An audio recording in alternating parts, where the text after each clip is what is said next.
এই তোমার ভাইয়ের বিয়ে কি ঠিক হয়েছে? মেয়ে কি পছন্দ করছে তোমার ভাইকে? মেয়ে পক্ষ পছন্দ করছে কিন্তু আমার পছন্দ হয় নাই, তাই বিয়ে ক্যান্সেল করে দিছি। কেন? তুমিই তো বলতা মেয়ে দেখতে পরীর মতো সুন্দর, তা ক্যান্সেল করছো কেন? যখন জানতে পারছি ওই মেয়ে আর তুমি একই স্কুলে পড়তা।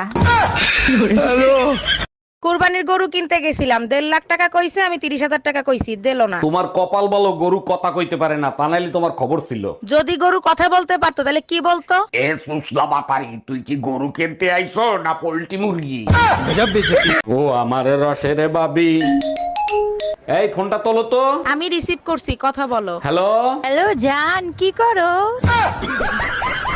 কে? আমি টুম্পা, সোনা পাখি। কন্টুব্বা। বুঝতে পারছি, দরজাল বউটা তোমার পাশেই আছে। এই যে ভাইজান, আপনার গরুর দাম কত? কয় টাকা হইলে বেচবেন? 2 লাখ। কি বললেন? বুঝলাম না, আবার বলেন। 2 লাখ। ছাগলের মতো পান না চাবায়ে পান ফালাই দিয়ে দাম বলেন। 9 লাখ। আগে তো আপনি 2 লাখ বলছেন, এখন আবার 9 লাখ বলতিছেন কেন? এ সুসলা মাতারি, তুই যখন শুনছিস 2 লাখ, তাইলে আমার এত দামি পান ফালাইতে করলি কেন? বারবার কেন ফোন দিচ্ছ? বলছি না আমি তোমার সংসার আর করবো না। এই কথাটা শোনার জন্যই বারবার ফোন দেই। কোন কথাটা শোনার জন্য? এই যে বলো না তোমার সংসার আর করবো না, শুনলে কলিজাটা জুড়াইয়া যায়। কালকেই আসতেছি মাকে সাথে নিয়ে, তোর কলিজায় আগুন ধরাইতে। हम इसका पति है, हमको सिर्फ फांसी का सजा चाहिए। সব কাপড় চুপুর নোংরা, কার বালছেরো ঘরে বসে? একদিন কাপড় কাচিনি তার জন্য এত কথা, আজকেই বাপের বাড়ি চলে যাব। আরে যা, কে বারণ করছে তোরে? হ্যালো মা, তোমার জামাইয়ের সাথে ঝগড়া হয়েছে, 6 মাসের জন্য তোমাদের কাছে আসতেছি। অন্যায় করছে জামাই, সাজা দিবি জামাই রে, আমাদের দিবি কেন? আমরা মেয়েরা না থাকলে তোমাদের কাপড় চোপড় কে ধুয়ে দিত? তোমরা না থাকলে আমরা তো কাপড়ই পরতাম না। ডাক্তার, কিভাবে যে আপনাকে বলি, আমার খুব লজ্জা লাগতেছে। ডাক্তারের কাছে লজ্জা পেতে নেই, আপনি সব খুলে বলেন। আচ্ছা ঠিক আছে ডাক্তার, 1 মিনিট। আপনাকে মুখ খুলে বলতে বলছি, প্যান্ট খুলতে বলি নাই। এই শুনো না, আমার 1000 টাকা দাও না, ডাক্তারের কাছে যাব। ডাক্তারের কাছে যাবো? তোমার আবার কি হয়েছে? তুমি তো ঠিকই আছো। চোখের ডাক্তার দেখাতে যাব, ঠিক মতো দেখি না, গোলা দেখি। ও আচ্ছা, এই নাও। 500 টাকা দিলা কেন? 1000 টাকা চাইলাম না। থাক, তোমার আর ডাক্তার দেখাইতে হবে না, এখন তো চোখ ঠিক আছে।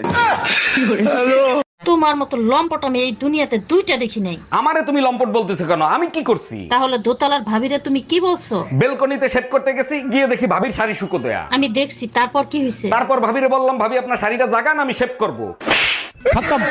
Bye bye Tata.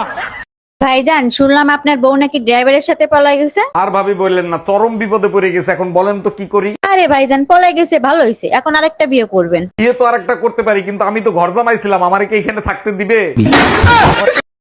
দেখো, চোখ রাঙায় কথা বলবা না, তাহলে কিন্তু তার ফল ভালো হবে না। কি করবা? তালাক দিবা? তাও সাথে সম্পত্তি অর্ধেক নিয়ে যাব। সেই সুযোগ তুমি কোনোদিনও পাবা না। সম্পত্তি করছি বাপমার নামে, লোন করাইছি তোর নামে।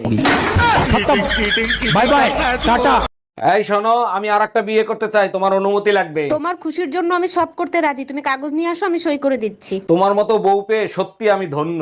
আচ্ছা শোনো, সেকেন্ড হ্যান্ড পিস্তল কি 8-10 হাজার টাকায় পাওয়া যাবে?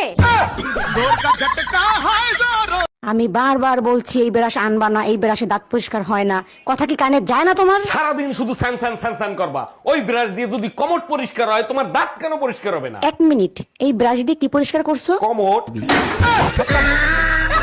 Bye bye Tata.